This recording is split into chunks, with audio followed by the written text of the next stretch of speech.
بسم اللہ الرحمن الرحیم۔ عزیز طلباء و طالبات، السلام علیکم۔ امید کرتا ہوں کہ آپ سب خیریت سے ہوں گے۔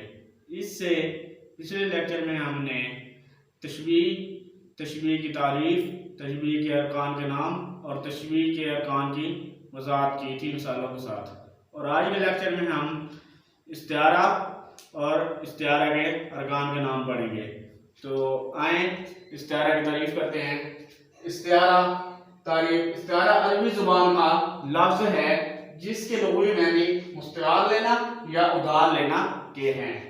علم بیان کی روح سے اگر اس کی تعریف دیکھی جائے تو اگر کوئی لفظ اپنے مجازی معنوں میں اس طرح استعمال ہو کہ اس کی حقیقی اور مجازی معنوں میں تشبیہ کا تعلق ہو تو اسے کیا کہتے ہیں؟ استعارہ کہتے ہیں۔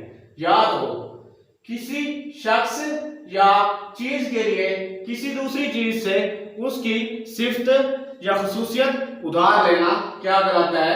استعارہ کہلاتا ہے۔ مثال کے طور پر ایک شعری مثال سے سمجھانا چاہوں گا۔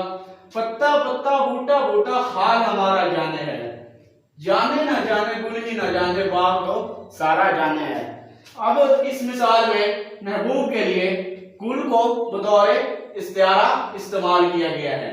مثال نمبر 2، دیکھو میرا چاند آیا ہے۔ اس مثال میں اب ماں اپنے بیٹی کے لیے چاند کو بطور استعارہ استعمال کر رہی ہے۔